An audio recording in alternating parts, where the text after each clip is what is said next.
Hey guys, welcome back हो गया है चैनल पर। तो बात करेंगे हम सबा इब्राहिम की वीडियो के बारे में। अच्छा जी, क्लिक बैटिंग, देखो क्लिक बैटिंग करना मना नहीं है, लेकिन जब वो चीज़ें झूठ में शुमार हो जाती हैं। अब उसने लिखा कि सनी गाड़ी ले आए, जबकि वो पूरा का पूरा प्रैंक था और वो रियल था ही नहीं। अब इसमें क्या दिखाया गया कि जैसे रियल है और ये सब चीज़ें हैं।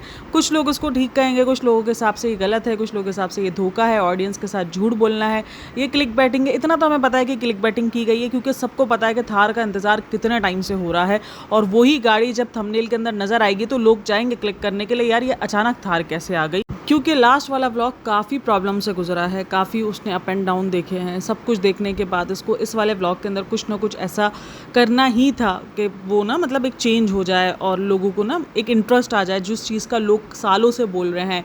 थार को लेकर एक अलग किस्म का लोगों के दिमाग में भी बातें हैं और इसने भी बहुत कुछ थार को लेकर जो है वो फैलाया हुआ, तो उस तरीके से ये सारी चीज़ें होने वाली थी। तो ये इसका कहीं ना कहीं वो प्लान था जो कि कहीं ना कहीं थोड़ा बहुत सक्सेसफुल हुआ है, बट कहीं ना कहीं नहीं भी हुआ है। लोग जो है अब इन सब चीज़ों पे कॉल आउट करते हैं। खैर, हम इस वीडियो पर पूरा शुरू से तो बात नहीं करेंगे, लेकिन हम उस पॉइंट पे बात ज़रूर करेंगे जहाँ पर उसने ये कहा है कि अब मुझे इन सारी चीज़ों का शौक़ नहीं है। मैंने कहा है ना, अचानक इनके जब बच्चे आने शुरू होते हैं, जब इनके बच्चों का कुछ होता है तो इनका शौक़ ख़त्म हो गया है। मतलब अभी तो आप माँ बनी हो पहली बार, ठीक है, आपको तो मदर्स डे, जब तक आप लोग मदर्स डे विश करते थे, एक माँ के लिए ये बहुत, मैं मानती हूँ, एक माँ को एक दिन विश करना कोई मतलब ऐसा नहीं है कि कोई बहुत बड़ा काम है। माँओं का दिन हर दिन होता है, माँओं को हर दिन प्यार करो, हर दिन होता है। लेकिन ये एक स्पेशल दिन आता है जहाँ पर आप अपनी माँ को एक स्पेशल फील करवा लेते हो, और वो करवाते हो तो अच्छी बात है और नहीं करवाते तो भी इट्स ओके, कोई ऐसा नहीं कि कोई बुरी बात है। बट अचानक से इसका इंटरेस्ट ख़त्म हो गया, मतलब वो ज़िंदगी में पहली बार माँ बनी है और इसका ये इंटरेस्ट ख़त्म हो गया है। तो ये सारी बातें कहीं ना कहीं ये सब कुछ हिंट दे रही है कि अचानक ये जो इंटरेस्ट गायब हो जाना, ऐसा नहीं है कि इससे पहले इसने मदर्स डे सेलिब्रेट नहीं किए, इससे पहले उसने मदर्स डे की चाह नहीं दिखाई है, सब कुछ दिखाया उसने। लेकिन हाँ, अब की बार वो सब कुछ चाह ख़त्म होती हुई दिख रही है, क्योंकि उसकी अम्मी के साथ सबको नज़र आ गया है, सबको फील हो गया है उसकी माँ के साथ उसका सब कुछ ओके नहीं है। क्योंकि घर से जाना, अचानक ऊपर आ जाना, उसके बाद अम्मी का बिल्कुल ही गायब हो जाना, फिर इवन कहा जा रहा है कि सनी बीमार था, बट सनी दोनों व्लॉग्स में ओके नज़र आया है, सनी को कुछ भी नहीं हुआ है, सनी बिल्कुल ओके है, अच्छे से बातचीत कर रहा है, कहीं उसकी बीमारी का जिक्र भी नहीं है, ना हैदर की ना सनी की। फिर जाना नहीं पार्टी में, तो ये सब कुछ सबको समझ आ रहा है कि ये क्यों चल रहा है और ये क्या चल रहा है। मतलब इनका हम साथ साथ है जो इन्होंने इतने उससे दिखाया था कि हम साथ साथ हैं, तो कहीं ना कहीं ये फैमिली जो है वो अब बिखरती हुई दिख रही है। उसके रीज़न्स बहुत सारे हो सकते हैं, बहुत सारे। मेन रीज़न काफ़ी सारे लोगों को पैसा ही लग रहा है, लेकिन पैसे के साथ साथ भाई ज़हनी सुकून भी हो सकता है, बहुत सारी चीज़ें हो सकती हैं। रीज़न किसी को भी नहीं पता है कि रीज़न क्या बना है। हाँ, जो हमें रीज़न समझ आ रहे हैं वो यही है कि ये जो उसने इतना खिलाड़ा फाल के रखा था वो कहीं ना कहीं रीज़न है। लेकिन एट दी एंड मुझे लग रहा है कि उस रीज़न के अंदर शुएब इब्राहिम का नाम ज़रूर आएगा, शुएब इब्राहिम का नाम मेंशन ज़रूर होगा, क्योंकि मेन जो है वो कहीं ना कहीं शुएब इब्राहिम के साथ इशू क्रिएट हुआ है। तभी उसने इवन अपने बाप की बर्थडे तक में जाना जो है वो नहीं, अवॉइड किया, वो नहीं गई है, वरना वो कभी भी ऐसा हो ही नहीं सकता कि वो ना जाए। वो हर एक चीज़ में जाती है, करती है। बहुत कम ऐसा हुआ है, रेयर केसेस में जब ऐसा हुआ है जब ये लोग नहीं जाते हैं, तो वो जम भी जा रही है, मुसलसल हर एक चीज़ हो रही है। और इवन मदर्स डे को भी उसने मना कर दिया कि मदर्स डे भी सेलिब्रेट नहीं करना है। अब देखो, दीपिका कक्कर सेलिब्रेट करती है, क्योंकि दीपिका कक्कर तो हर बार माँओं को बिठा कर और सेलिब्रेट करती है मदर्स डे को, और उसके बाद फिर वो ज्ञान देती है। मुझे अम्मी ने मम्मी से बढ़कर प्यार दिया, वो वाला सीन, क्या नहीं, मुझे अम्मी ने मुझे मम्मी से बढ़कर प्यार दिया, वो वाला सीन। तो वो सब कुछ करती है, तो उसमें वो सबा को बुलाती है कि नहीं बुलाती, कि सबा क्योंकि अभी नई नई मॉम बनी है, सबा का ये पहला मदर्स डे है। लास्ट टाइम सबा बिल्कुल एंड टाइम पर कंसीव में थी, तो वो तो मदर्स डे नहीं था उसके लिए, लेकिन ये मदर्स डे तो उसके लिए बहुत ज़रूर, बहुत मतलब कीमती है। मैं मानती हूँ कि चलो ठीक है, आपको मदर्स डे मतलब रिज़ा क्यों विश करे, रिज़ा क्यों जो है वो आपके लिए तैयारी करे, मुझे तो ये समझ में नहीं आता। मतलब उनको अपने माँ बाप की नहीं पड़ी है, आपको सबा की पड़ी है। यहाँ पर मदर्स डे पे सबा का क्या रोल है? ठीक है, हम उनको भी विश करते हैं, मैं अपने भी लोगों को विश कर रही थी कि मेरी ज़िंदगी में सारे माँ बने हो ना, तो उन सबको हैप्पी मदर्स डे, जो जो मेरी ज़िंदगी में माँ बनता है, तो वो एक सब कुछ समझ आता है। लेकिन आपके लिए जो इम्पॉर्टेंट है वो आपकी माँ है ना, मतलब अपनी माँ के लिए कुछ भी नहीं है, और इतनी भी क्या नाराज़गी, मतलब समझाने वाला कोई नहीं है कि यार तुम्हारे लिए इम्पॉर्टेंट तुम्हारी माँ होनी चाहिए, तुम उनको भी स्पेशल विश कराओ, स्पेशल फील करवाओ इस दिन पे। तुम पूरा साल तो करते नहीं हो, तुम लोग का तो ज़्यादा बनता है इस दिन पर उनको स्पेशल फील करवाना, उनके लिए फूल ले लो, उनको तैयारी दे दो। मतलब वो बेचारी साइड कैरेक्टर ही निभा रही होती हैं और इनको पड़ी ही नहीं होती। अभी भी सबा को, मतलब सबा के लिए अगर कोई करेगा तो वो हैदर करेगा, ठीक है, सबा के लिए अगर कोई करेगा तो सनी कर देगा इसके बिहाफ पर, हैदर के बिहाफ पर। बट तुम लोगों का क्या सीन है, तुम लोग हर चीज़ पर क्यों स्पेशल फील करवाने जो है कि स्पेशल फील करवाने निकल पड़ते हो। ना अपनी माँ की बर्थडे, ना अपनी माँ की कोई चीज़ है सेलिब्रेट, इवन जो मदर्स डे का हक भी है वो भी तुम लोग सारा गायब कर दो। मतलब बड़ा अजीब लगता है मुझे ये सारी चीज़ें इनके घर में देखने के बाद। मतलब इनकी इक्वेशंस कितनी ज़्यादा डिफरेंट है दूसरे घरों से। मतलब किसी के घर में भी ऐसा सीन नहीं होता होगा जहाँ पर बच्चे जो है वो अपनी माँ से बढ़कर किसी रिश्ते को रख रहे हों, अपनी माँ से बढ़कर किसी रिश्ते को निभा रहे हों, वो भी सगी माँ से बढ़कर। ठीक है, अभी अगर बात की जाए रिज़ा के आने की, तो रिज़ा का तो खुद कहते हैं ना ये लोग कि रिज़ा तो खुद ज़िद कर कर आई थी यहाँ पर रहने के लिए। मतलब रिज़ा को इन लोगों ने नहीं भेजा था, उन्होंने सिर्फ रेहान को भेजा था 3 साल 3.5 साल की उम्र के अंदर। लेकिन रिज़ा को तो खुद ये ज़िद कर कर आई थी, और ये चीज़ तो इन लोगों ने खुद कही है कि रिज़ा खुद ज़िद कर कर आई थी। अच्छा, मुझे लगता है जब आपको अपने सगे रिश्तों की कदर ना हो ना, तो फिर आप ये जो कदर दूसरे रिश्तों की भी दिखा रहे होते हो, ये भी कहीं ना कहीं फेक होती है। उसके पीछे भी कहीं ना कहीं कुछ ना कुछ और रीजंस इंक्लूड होते हैं, चाहे वो चापलूसी कह लो, चाहे वो मक्खनबाजी कह लो, वही इंक्लूड हो जाते हैं एट दी एंड। क्योंकि एक ही इंसान, देखो इतनी बेवकूफ़ तो रिज़ा और रेहान भी नहीं है, उनको भी पता है कि क्या करना है क्या नहीं करना। और ये सब कंटेंट होता है, ये कंटेंट के लिए सोचा जा रहा होता है, क्योंकि इनको भी कहीं ना कहीं पता है कि ये कंटेंट का हिस्सा बनना है। बाकी शायद कल को व्लॉगिंग चेंज हो जाए, जब व्लॉगिंग ख़त्म हो जाए तो ये सब कुछ चीज़ें ना रहें। अच्छा, कितनी बार तो मैंने ये चीज़ नोटिस की है कि ये खुद दिमाग में डाल रही होती है मदर्स डे को लेकर, ये खुद कृष्णा के और रिज़ा के बैठ के दिमाग में डाल रही हैं कि मुझे पता है कि ये कुछ सोच रहे, मतलब कुछ ना सोचने वाला इंसान भी सोचेगा। और रिज़ा के पास कहाँ पैसे होते हैं कोई इतने, रिज़ा के पास तो इतने पैसे होते ही नहीं है ना। मतलब नॉर्मली इनको कोई इतने ज़्यादा तो पॉकेट मनी मिल नहीं रही होती है। तो ये पॉकेट मनी जो भी इनके पास पैसे हैं, जो भी ये सारे इतने खर्चे करते हैं, इतना सजावट का सामान, इतने महंगे महंगे अगर ये गिफ्ट्स लेकर आते हैं, तो इनके पैसे कौन देता है, इनका कार्ड कौन देता है। ये सब कुछ सबा का प्लान होता है।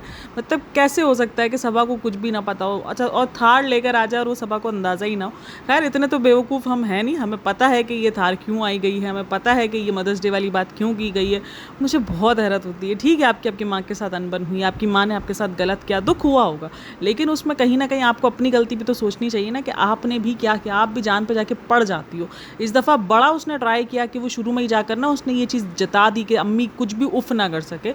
लेकिन एक बस होती है एक इंसान की, मतलब कोई इंसान क्यों कितना बर्दाश्त करेगा, कोई इंसान कितना जो है वो आप हर 6 महीने बाद जो है रेनोवेशन कर। अच्छा, रेनोवेशन के ऊपर भी बात हो रही थी कि क्या इनके पड़ोसियों को तंग नहीं होता होगा। बिल्कुल तंग होता होगा। चलो, बराबर वाला फ्लैट इसने ले लिया, लेकिन जो सामने घर होंगे क्या उनको परेशानी नहीं होती होगी? धूल मट्टी, इतना शोर शराबा, कैसे परेशानी नहीं होगी? दीवारें टूटना, बनना, काम होना, मैं मान ही नहीं सकती कि सामने वाले लोग परेशान ना हो। और हर टाइम, हर 6 महीने बाद, 8 महीने बाद कुछ ना कुछ एक बड़ा काम करवाना जिसके अंदर इतनी खटपट हो, वाकई इंसान परेशान हो जाता है यार। मतलब कौन सा इंसान जो है वो इतना मतलब बर्दाश्त करेगा।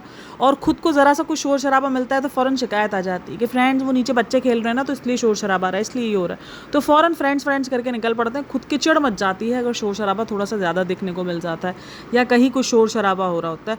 खुद को इतना शोर शराबे से मसला है कि खुद जो है वो एग्जॉस्ट तक नहीं चलाती है, खुद कुछ नहीं चलाती, सिर्फ क्योंकि इसको जब व्लॉग करना होता है। और लोगों की ज़िंदगियाँ, जिनकी ज़िंदगियों से व्लॉग का कोई लेना देना नहीं है, तुम उनकी ज़िंदगियाँ बेड़ा गर्क कर दो रेनोवेशन के नाम पर।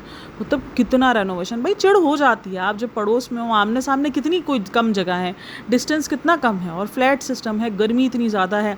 अब लोग सब दरवाजे बंद करके थोड़ी रह सकते हैं। हर कोई इतना अमीर थोड़ी होगा जो 24-24 घंटे एसी चला रहा होगा। उनके लिए दरवाज़ा खोलना तक महाल हो जाता होगा। क्योंकि अगर आप देखो तो वो कलर की स्मेल जो होती है, कुछ लोगों को कलर की स्मेल बहुत अच्छी लगती है, लेकिन कुछ लोगों के दिमाग पे चढ़ती है ये स्मेल। कुछ लोगों के लिए मुश्किल हो जाता है बैठना। अगर ख़ास करके अगर कोई इसमें पेशेंट हो अस्थमा का, तो आपको तो पता ही है कि उसकी क्या हालत होती है। हमारे घर के अंदर है, हमें पता है कि ज़रा सी कलर की स्मेल या किसी भी चीज़ की स्मेल आ जाती है, कितना ज़्यादा मुश्किल हो जाता है। ये जिस तरीके से मिट्टी, धुआँ और ये मिट्टी का काम हो रहा होता है, ये सब कुछ कितना ज़्यादा, अगर किसी को सांस का इशू, और गर्मी के अंदर तो वैसे ही लोग इतना परेशान हो रहे होते हैं, और उसमें ये सारी चीज़ें हैं। मतलब इतना एहसास तो करना बनता ही है यार कि आप पड़ोसी का एहसास कर लो। आप हर बार, हर 6 महीने बाद आपको कुछ ना कुछ तरीके से रेनोवेट करवाना होता है। इस बार तो चलो एक फ्लैट लिया है तो समझ में भी आ रहा है, लेकिन हर बार नए नए तरीके से रेनोवेट होते हैं। मतलब मुझे इतनी हैरत हुई है कि मदर्स डे पर अपनी माँ तक का जिक्र नहीं है, अपनी माँ तक के लिए मतलब इतनी ज़्यादा कड़वाहट आ जाती है माँ बेटी के रिश्ते के अंदर कि जिक्र तक नहीं है। और ये लोग ज्ञान देते हैं रिश्तों का और ये सारी चीज़ों का। मतलब आप अपने माँ बाप से नाराज़ कैसे हो सकते हो? आप अपने माँ बाप को कैसे भूल सकते हो उन सारी चीज़ों में? मैं मानती हूँ अगर वो कभी कभार कुछ गलत कर भी जाते हैं, अगर आपको भारी लगता भी है, कभी देखो होता है, बहुत सारे लोग बहुत सारी चीज़ें फील करते हैं।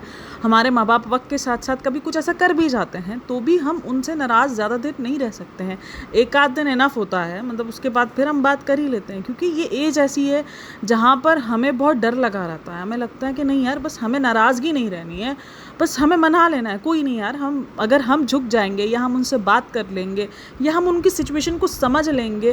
क्योंकि हर एक माँ बाप कहीं ना कहीं कुछ ना कुछ किसी सिचुएशन में होते हैं जब भी वो हमारे साथ कुछ ऐसा गलत कर रहे होते हैं, कुछ कर रहे होते हैं। तो मतलब इतना ज़्यादा आप अगर इतना ईगो रख पा रहे हो और अगर आप इतना नाराज़ रह पा रहे हो, ठीक है आपकी नाराज़गी बचा है, सब कुछ हो सकता है कि आपने मेरी इज़्ज़त ख़राब कर दी अपने दामाद के आगे, बट वो वाला दामाद है जिसकी खुद की वैसे भी कोई इज़्ज़त नहीं, घर दामाद बना पड़ा है। तो वो चीज़ें समझनी चाहिए, उसको खुद को भी इस चीज़ का एहसास होना चाहिए। अगर उसकी अम्मी ने उसको घर से किसी भी तरीके से या कुछ भी ऐसे गुस्सा करके या लड़ाई करके या वो फ्रस्ट्रेटेड होके बोला है कि चली जाओ तुम अपने घर में जाके रहने को, तो उसको समझना चाहिए। कोई ऐसा नहीं कि वो घर से बेघर है या कुछ ऐसा सीन है, मतलब उसने अपनी माँ तक को याद भी नहीं किया है। मतलब उनको विश करना तो दूर की बात, भाई तुम्हारे पास तुम्हारी माँ है ना, मतलब क्यों तुम्हें नहीं है मदर्स डे का। और बस अचानक जो है वो दुनिया से बेजार हो चुकी है, ये इसको अब कुछ नहीं सेलिब्रेट करना, कुछ नहीं सेलिब्रेट करते करते भी सब कुछ सेलिब्रेट करती है। अब नाना करना सीख गई है कि फ्रेंड्स जब हमारा दिल नहीं होता, अब क्या करा है, अब इसने बच्चों के ऊपर कहानी डाल दी है कि क्या करें, रिज़ा और रेहान करते हैं तो बस उनके दिल रखना पड़ता है। सब कुछ ना करते हुए भी उस दिन भी पूरा बैनर बनवा लिया, सब कुछ कर लिया यूट्यूब का 6 साल का कि नहीं फ्रेंड्स अब हमें दिल नहीं होता है सेलिब्रेशन करने का, ये करने का, वो करने का, लेकिन सारा सब कुछ चल वो ही रहा है। अच्छा अभी हम बात करेंगे, अब काफ़ी सारे लोगों को लग रहा है कि दीपिका की पीआर एक्टिव हुई है या कुछ ऐसे सीन चल रहे हैं। इसके व्लॉग में हैदर की एक पिक्चर निकाल कर और उसको पोस्ट किया जा रहा है जहाँ पर हैदर की आंखों को लेके बात की जा रही है कि उसने अपनी नानी से जो है वो कुछ लिया हो या ना लिया हो, लेकिन वो अपनी आंखों का कुछ उसका जो आप बोल लो, आप जो भी उसको कह सकते हो, तो वो इशू जो है वो उसने लिया है और वो उसकी आंखों के इशू को बहुत ज़्यादा हाईलाइट किया जा रहा है। अचानक से बहुत सारी आपको कमेंट्स मिल जाएंगे, आपको अचानक से वो वीडियो मिल जाएगी, आपको अचानक से पिक्चर मिल जाएगी और आपको अचानक से पोस्टें भी मिल जाएंगी रेडिट पर। मतलब अचानक से एक आपको देखने को मिल गया है और ये बात वाकई अचानक निकल कर आई है, इससे पहले नहीं हो रही थी। इससे पहले अगर जितना भी देख लो तो रोहान को लेकर बातें होती थी, रोहान को लेकर। अच्छा अब रोहान के लेट ग्रोथ के साथ साथ अगर आप निदा सुफियान के बच्चे को भी देखते हो तो वो भी लेट ग्रोथ है। अगर आप देखो तो वो भी टाइम टू टाइम उसको लग रहा है सीखने में, उसको बोलने में भी प्रॉब्लम है, मतलब इन द सेंस कि उसका प्रॉब्लम का जिक्र तो उसने भी जिक्र किया है, जो सुफियान है उसने भी, लेकिन उसको भी स्पीच डिले है और वो भी थोड़ा मतलब बीमारियों से जूझता रहता है। तो ये जो पैरामीटर बोल प्रीमेच्योर बच्चे होते हैं वो काफ़ी टफ होते हैं, क्योंकि मेरी नज़र में ये 2-3 हैं, लेकिन कुछ बच्चे ठीक भी होते हैं, बिल्कुल नॉर्मल भी होते हैं, मतलब नॉर्मल बच्चे से ज़्यादा हेल्दी निकल आते हैं। लेकिन प्रीमेच्योर बच्चों में मैंने देखा है खास करके थोड़ा सा जो डिले होता है ना प्रोसीजर, वो बहुत ज़्यादा होता है, मतलब वो बहुत देर से चीज़ें करना सीखते हैं। जो नॉर्मली चीज़ें होती है जैसे बोलना करना हो गया, कभी कभार चलना हो गया, उनको थोड़ा टाइम लगता है, ये थोड़ा सा टाइम टेकिंग प्रोसेस लेकर सीखते हैं। ये मैंने भी फील किया है, मैंने भी क्योंकि अपनी ज़िंदगी के अंदर प्रीमेच्योर बच्चे को रखा है तो मुझे पता है कि यार उसके अंदर कितना कुछ मतलब फेस करना पड़ा था मुझे उस टाइम पर। तो ये सारी चीज़ें होती हैं। खैर अभी हम बात कर रहे हैं सबा इब्राहिम की, जिसका बच्चा बिल्कुल नॉर्मल है, लेकिन ये अचानक से उस बच्चे को, जबकि वो बच्चा देखो कभी कभार ऐसा होता है कि बच्चा जब इधर उधर देख रहा हो तो बच्चे को नहीं सेट करना हो रहा होता आँखें। आप इस उम्र में अक्सर बच्चों को अगर अचानक से क्लिक करोगे या अचानक से उसका स्क्रीनशॉट ले लोगे तो आपको फील होगा कि शायद उसके आँख में कोई इशू है। ये एज ऐसी होती है और ज़्यादातर बच्चों में ये देखा गया है कि ये होता है इशू थोड़ा बहुत, लेकिन वो वक्त के साथ साथ ठीक हो जाता है। बट इस चीज़ को इतना हाईलाइट किया हुआ है फ़िलहाल, मतलब मुझे लग रहा है कभी कभार जैसे लोगों को भी उधर फील हो रहा है कि दीपिका की पीआर एक्टिव हो गई है या वो लोग एक्टिव हो गए हैं जो रोहान को लेकर बोलते थे, तो उनको लग रहा है कि अब ये मौका मिला है। लेकिन इसमें बच्चों का क्या कसूर है? मैं यही बोलती हूँ, चाहे लड़ाइयाँ जिसकी भी जितनी चल रही हों, कुछ भी हो, लेकिन इसमें बच्चों का क्या कसूर? आप किसी भी फैमिली को कितना भी नापसंद करते हो, लेकिन उसमें बच्चों को आकर बच्चों को कॉल आउट करना या बच्चों को कुछ उल्टा सीधा बोलना या बच्चों को कहना कि उसको उसका कर्मा मिला है, अगर बच्चे में कोई मसला है तो ये कर्मा बच्चे से वसूल करके क्या ही मिलना है। मुझे ये चीज़ बड़ी अजीब लगती है जो लोग कहते हैं ना कि कर्मा मिलेगा उनको उनके बच्चों की सूरत है। भाई जिन बच्चों ने कुछ नहीं किया, जिन बच्चों ने कुछ नहीं बिगाड़ा है, उनकी ज़िंदगियां ख़राब होके कैसा कर्मा मिल जाएगा, क्या मिल जाएगा? मतलब मुझे नहीं समझ में आता। उस बच्चे के लिए तकलीफ ज़्यादा है ना। तो ये जो थिंकिंग भी है ना लोगों की, ये भी मुझे बड़ी बुरी लगती है कि भाई क्या है, मतलब ये कौन सी थिंकिंग है, किस किस्म की सोच है ये आपकी कि अगर बच्चे के साथ कोई इशू है तो वो माँ बाप का कर्मा है, मतलब कर्मा माँ बाप का है, गलती माँ बाप की है, गुनाह माँ बाप का है, लेकिन भुगत बच्चा रहा है। क्यों भाई? ये कैसा सूल हो, ये कैसी सोच है? चाहे वो किसी की भी पीआर हो, चाहे वो सबा के हेटर्स हों, कोई भी हो, मैं बोलती हूँ कोई भी इंसान हो जो इस किस्म की पोस्टिंग कर रहा है, जो इस किस्म की बातें कर रहा है, मुझे लग रहा है वो गलत है। आपको यहीं स्टॉप होना चाहिए। आप किसी बच्चे को लेकर उसके किसी भी तरीके से स्क्रीनशॉट लेकर इस तरीके से लगाओगे, अगर अचानक से एक स्क्रीनशॉट लिया है, वो बच्चा इधर उधर देख रहा था, वो बच्चा एक मूवमेंट के मूड में था, तो जाहिर सी बात है वो फील होना ही है। और ये चीज़ अभी नहीं, मैं तकरीबन 3-4 दिनों से मुसलसल देख रही हूँ, जिसके बाद मुझे लगा कि यार अब इस चीज़ को थोड़ा सा हाईलाइट करना चाहिए कि ये क्या चल रहा है, मतलब ये कितनी बुरी चीज़ है। अगर आप भी ऐसी कोई चीज़ कहीं देख रहे हो किसी भी स्क्रीनशॉट के सूरत में या कहीं भी, तो वहाँ पर जाकर अपना एक कमेंट ज़रूर कर दो कि भाई ठीक है, आपको जितनी भी खुन्नस हो उस फैमिली से, लेकिन उन बच्चों को तो ना मत घसीटो ना इन सब चीज़ों में, बच्चों की तो इमेज को ना ख़राब करो। तो जब मैंने भी कमेंट किया, लेकिन वो कमेंट मेरा डिलीट हो गया, पता नहीं वहाँ डिलीट क्यों हो जाते हैं कमेंट्स, बहुत सारे कमेंट्स आपके डिलीट कर दिए जाते हैं वहाँ पर। अच्छा, काफ़ी सारे लोग ना प्रेडिक्ट भी कर रहे हैं कि क्या सबा इब्राहिम मदर्स डे में जाएंगी, क्या सबा इब्राहिम अपनी माँ के लिए मदर्स डे सेलिब्रेट करेगी, ये सारी चीज़ें। मतलब क्या मजाक बन गया है इनके रिश्तों का। मतलब मैं कभी कभार सोचती हूँ व्लॉगिंग कितना ज़्यादा आपकी मजाक बना देती है रिश्तों को। हर किसी के घर में कुछ ना कुछ अनबन होती है, सब कुछ होता है, लेकिन जो व्लॉगिंग आपके रिश्ते का मजाक बनाती है ना, वो कोई नहीं बनाता। मियाँ बीवी का रिश्ता हो गया, सास बहू का रिश्ता हो गया, माँ बेटी का रिश्ता हो गया, अगर कोई रिश्ता आपका व्लॉगिंग की सूरत में ख़राब होता है, वो मजाक बन जाता है। हमारे तरह रजब भट्ट और ईमान की भी डिवोर्स हो रही है, आप देखो मजाक बन चुका है, एक दूसरे के कैरेक्टर पे धज्जियाँ उड़ा रहे हैं ऑडियंस। वो तो खुद तो कर ही रहे हैं, वो तो अलग है, लेकिन जो ऑडियंस भी साथ में शुमार हो जाती है, उसको उधर पकड़ा देते हैं, उसको उधर पकड़ा देते हैं। चाहे स्नैपी गर्ल हो, आपके सामने जितने भी लोग हो, चाहे आपके सामने नेहा वो आशीष तिवारी वाली हो, मतलब जितने भी लोग हैं जिनका ये सब कुछ रिश्ते जो है वो सोशल मीडिया पे थे, जब वो ख़राब हुए उसके बाद वो सिर्फ मजाक बना है। इब्राहिम फैमिली को देख लो, वो उनके रिश्ते अब ये लोग ख़राब होते हुए दिखा नहीं रहे, ऐसा नहीं कि ये लोग दिखा रहे हैं, लेकिन हाँ फील पूरा करवा रहे हैं कि हमारा रिश्ता ख़राब चल रहा है। मुंह से कुछ नहीं बोल रहे, लेकिन दिखा पूरा रहे हैं ऑडियंस को कि हमारा रिश्ता ख़राब चल रहा है। मतलब उसने अपनी माँ को होते हुए बिल्कुल गायब कर दिया है कि उसकी माँ है ही नहीं। उसकी मदर्स डे पे भी उसकी माँ का कोई नामो निशान नहीं है, वो अपने पापा की बर्थडे पे नहीं गई, उसने बिल्कुल इग्नोर कर दिया, उसने सब कुछ ख़त्म कर दिया। तो वो चीज़ वो फील करवा रही, मतलब मजाक बना दिया है हर एक रिश्ते का। लड़ाई झगड़े हर एक रिश्ते में होते हैं, लेकिन खैर ब्लॉगिंग के इसमें ये सब कुछ मजाक बन जाता है। तो आप लोगों का क्या कहना है इन सब पे, मुझे लाजमी बताना कि आप लोगों को भी लग रहा है कि उसकी माँ और उसके बीच में बहुत ज़्यादा इशूज़ होगा। इसमें काफ़ी सारे लोग सबा को बहुत ज़्यादा सपोर्ट कर रहे हैं कि उसकी माँ ने गलत किया है, सबा क्यों सबको घर के अंदर रखी हुई है, सबा की जान पे क्यों सब पड़े हैं, बेटी खाला। तो सबा ने अपनी चॉइस से सबको रखा है, कोई भी उसकी जान पे नहीं पड़ा है। वो चाहे तो वो अपना घर अकेले बसा सकती है, लेकिन उसको नहीं बसाना है। वो चाहे तो एक मेड रख के बसा सकती है, नहीं उसको नहीं बसाना, उसको घर के ही अफराद चाहिए काम करने के लिए, क्योंकि उनसे उसका कंटेंट भी निकल आता है। मेड से क्या कंटेंट इतना नहीं निकलता। अब जैसे धर्मदादा वगैरह होगा ना, ये बहुत पुराने हो गए तो ठीक है, लेकिन अगर आप देखो नई मेड्स के साथ ये कंटेंट नहीं निकाल सकते। अगर लास्ट टाइम भी अगर आप दीपिका का देखोगे, दीपिका की व्लॉग के अंदर, तो एक मेड पीछे थी जो बार बार सामान पकड़ने आ रही थी, लेकिन दीपिका उसको कंटेंट नहीं बना पा रही थी। तो ये मेड्स को आप कंटेंट नहीं बना सकते, लेकिन आप अपने रिश्तेदारों को कंटेंट जरूर बना सकते हो। और मेड्स आपको स्पेशल फील नहीं कराएगी, वो आपको ये सारा कंटेंट, अगर आप इसकी ज़िंदगी से रज़ा, रेहान और बेटी खाला निकाल दो, तो उसके पास पीछे क्या बचता है कंटेंट के लिए। उसकी अम्मी तो वैसे ही मनमोजी है, वो बनाती है नहीं बनाती। रेहान का भी अभी 12th है तो बोल दिया गया, तो अगर वो रज़ा और बेटी खाला और नानी तक को भी भेज देगी तो फिर कंटेंट कैसे बनेगा, नहीं बनेगा। फिर आखिरी इसके पास बचेगा हैदर, और वो शायद इस टाइम पर हैदर को मेन नहीं बनाना चाहती। आगे चल के हैदर ही बनेगा, जाहिर सी बात, हर एक चीज़ हैदर पे ही कन्वर्ट होनी है, आगे चलकर हर चीज़ हैदर पे ही आ जाएगी। लेकिन अभी फ़िलहाल वो हैदर को, वो कहते हैं ना कि सेंटर ऑफ लाइट नहीं बनाना चाहती कि भाई नहीं, मुझे हैदर को नहीं दिखाना अभी फ़िलहाल। तो मुझे ऐसा लग रहा है कि अभी कुछ टाइम तक तो इसी की मजबूरी है, ये इसी की मजबूरी में इसने रखा है। मतलब ये मजबूर नहीं है, इसकी खुद की मजबूरियाँ, इसके खुद के कंटेंट की मजबूरियाँ, तो इसने इन सबको रखा हुआ है। तो इसलिए जो लोग कॉल आउट कर रहे हैं कि उसकी माँ को रखना चाहिए, उसकी माँ को रखना चाहिए, तो लेके भी तो यही आइए, कंटेंट भी तो इसी को बनाना है। और ये ऊपर भी इसीलिए लेकर आइए भाई, ताकि कंटेंट बने नानी के साथ। अभी भी नानी के साथ प्रैंक प्रूंक कर रही है, तो नानी को भी फुल ऑन यूज़ कर रहा है। और एक थार, बेचारी थार भी सोच रही होगी, इसने मुझे दिखा के जितना कमा लिया अब तक, तो ये मुझे 2 बार खरीद लेगी जितना इसने मुझे दिखा के कमा लिया है। तो खैर आप लोग का क्या कहना है इन सब पर, मुझे लाजमी बताना। बाकी वीडियो अच्छी लगी हो तो like, share and subscribe my channel. अपना बहुत सारा ख्याल रखना, मिलते हैं नेक्स्ट वीडियो में, तब तक के लिए टेक केयर, बाय बाय, अल्लाह हाफिज़।